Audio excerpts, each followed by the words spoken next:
Ron here and welcome back to my channel and day 51 na tayo guys. So tuloy-tuloy lang tayo sa paggagawa ng daily vlogs at daily diary na to. So that's it and everything's fine yesterday and uh, nothing's gonna happen that so medyo okay naman lahat at maayos. Kaso nga lang nung break time, ayan na naman, dumating na naman yung si Raymond at sinabihan tayo. Sinabihan tayo na parang bibitayin talaga. Kumuha na naman tayo ng pagkain. Marami. Sabi ko, wala ka nang pakialam dito, boy. Binabayaran ko to eh. So, we have the courage to say that things onto him. Kasi kung mananahimik na lang tayo, gaganon at gaganon tayo eh. Hanggat ginaganon niya tayo, anuhin natin, labanan natin.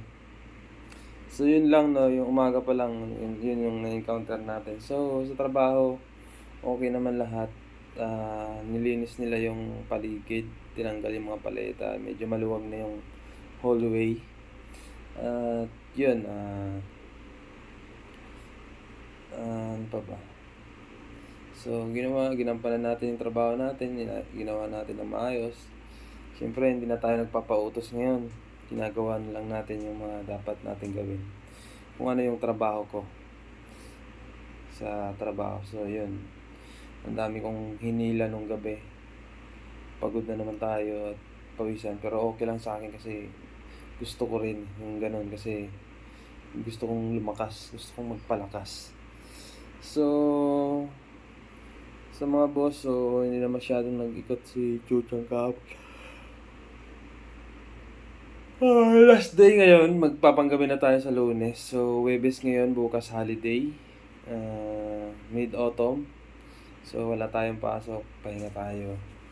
Laro, basketball. At yun, kagabi, pagka uwi ko, jogging pa rin tayo, syempre. 30 minutes jogging lang, yun yung in-spend natin ng oras, 30 minutes.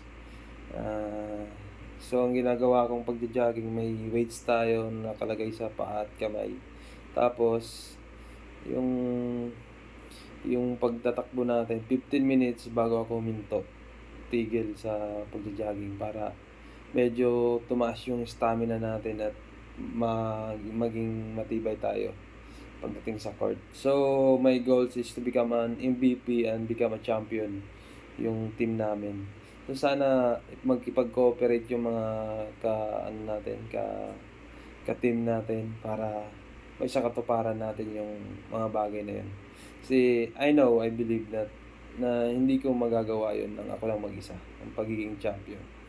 Kailangan ko ng mga kasama. So, yun yung sinisikap ko na maging okay sila lahat sa akin at sa atin, sa team. Makipag-cooperate at magawa ng maayos, makapaggawa ng play na maayos. So, yun lang that's it for today's video. So, syempre hindi pa rin mawawala yung pagbabasa natin ng libro at pagbabasa ng Bible. So, ito na yung binabasa natin ngayon, everything is fact. So, yun lang yung kagabi, ang ganda ng nakuha nating lesson dyan. So, ano ba yung lesson na yan? Sinulat natin siyempre.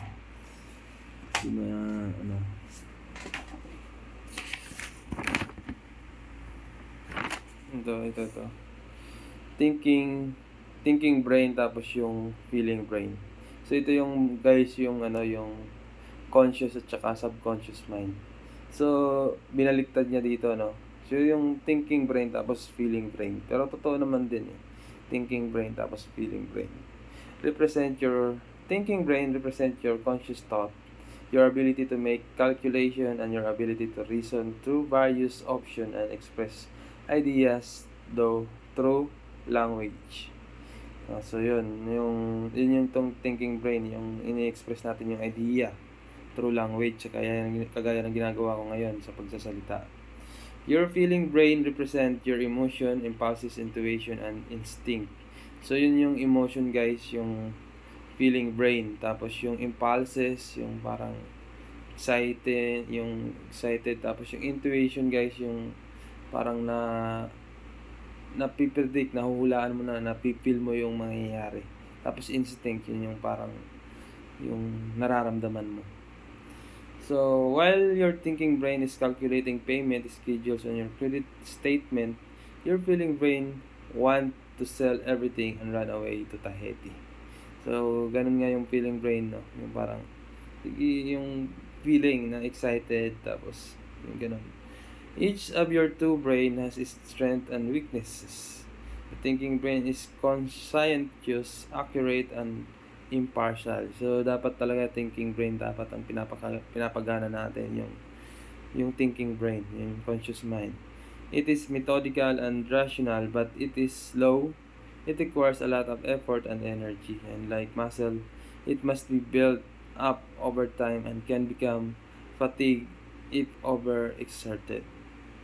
The feeling brain, however, arrives at its conclusion quickly and effortlessly. The problem is that it's often inaccurate and irrational. The feeling brain is also a bit of drama queen and has bad habit of overreacting. So yung mga action natin, reaction, yun yung feeling brain ang nagagawa nun. The feeling brain drive our consciousness car because ultimately we are moved to action only by emotion. So yun nga guys, we are moved to action only by emotion. Totoo yan, naniniwala ako doon. So, we make an action based sa ating emotion. Yung kagaya sa akin, nag-jogging ako kasi gusto ko. Yung gusto guys, nanggagaling siya sa feelings. Gusto kong maging MVP, gusto kong maging champion. So, yung excitement natin, may excitement din dun eh. Yung sa kagustuhan mo. Okay? So, emotion inspires action and action inspire emotion. So, that's it. So, yung binasa naman natin Bible kagabi, ang ganda rin. Ang ganda ng basa natin. So, Matthew 25 verse 17, and likewise, he that received two, he also gained other two. So, yun lang sinulat ko, no? So, you have to multiply what you earn. The blessing that coming from above. You have to multiply it. So, yun lang guys, no? Tapos, ngayong umaga, Ephesians 6 verse 11, put on the whole armor of God, that ye may be able to stand against the wiles of the devil. So, yun guys, yung armor natin. Ano yung armor natin? So, yung panalangin. Yun yung armor natin. Ibigay natin kay God. Ipanalangin natin kay God. Kung may tao kang kaaway, panalangin mo. Kung may mga gusto kang maabot, mangyari sa buhay mo, ipanalangin mo. So, for we wrestle against flesh and blood, but against principalities, against power, against the ruler of the darkness of this world, and against spiritual wickedness in high places. So, yun yung kalaban natin guys, hindi yung yung kapwa natin. Hindi. Kundi against the principalities, against power, against the ruler of the darkness. So, yung ruler of the darkness, yun yung devil. So, yung devil, ang ginagawa ng devil is parang dinidiktihan tayo ng mga bagay na gagawin para makagawa tayo ng masama. Pero, hindi yun yung kalaban natin, yung tao. Yung against blood and against body. Pero, against the devil.